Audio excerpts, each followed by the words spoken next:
अभी की घटना है, कुछ वर्ष पहले की। ठाकुर जी के भोग में एक नियम होता है कि मिष्ठान ठाकुर जी के सामने रखो। अगर आप थाली में भोग लगाते हो तो जो मीठी वस्तु है ना, वो ठाकुर जी की तरफ आगे होनी चाहिए। अब हम लोग तो थाली में भोग लगाते हैं, पर प्रणाली ऐसी है कि थाली में भोग नहीं, संपूर्ण सामग्री ठाकुर जी के आगे रखनी चाहिए। कड़ी बनी है, चावल बनी है, रोटी बनी है, साग बना है, सब भर भर के पात्र लेके जाओ और ठाकुर जी के सामने सब कुछ पधरा दो। मंदिरों में ऐसे ही भोग लगता है, सारी सामग्री ठाकुर जी के आगे धरते हैं, ठाकुर जी को जितना रुचि लगे उतना पावे।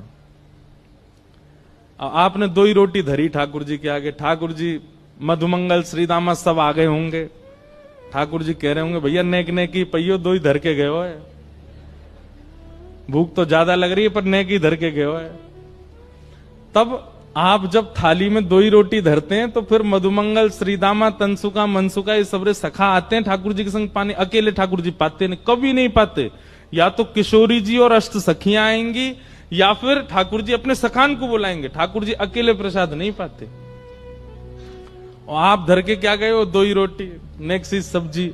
अच्छा, कई घरों में तो देखा इतनी सी चांदी की थाली, में इतनी इतनी सी कटोरी। हमारे लाल जी छोटे हैं ना, छोटा सा मुख, छोटी सी थाली, छोटी सी गिलास। कहीं ठाकुर जी ने आपको छोटा सा मान लिया ना, रोते रहोगे फिर अन्य के काजे। ठाकुर जी को भूख नहीं लगती, लेकिन आपका भाव यदि लाला का है उनके प्रति, सबरी सामग्री धरो सामने और सब सामग्री धर के ठाकुर जी तो कहो, हे लाल जी सबरे सखान को बुला लो, किशोरी जी को बुला लो, नंदरानी यशोदा, नंद बाबा सबन को बुला लो, प्रेम से चकाचक पाओ। ऐसे भोग लगाओगे तो काउदना महाराज कोई सामग्री ऐसी लगेगी धरी तो पूरी लेकिन आधी बची है, कहां गई? खा गए ठाकुर जी, पाली हो।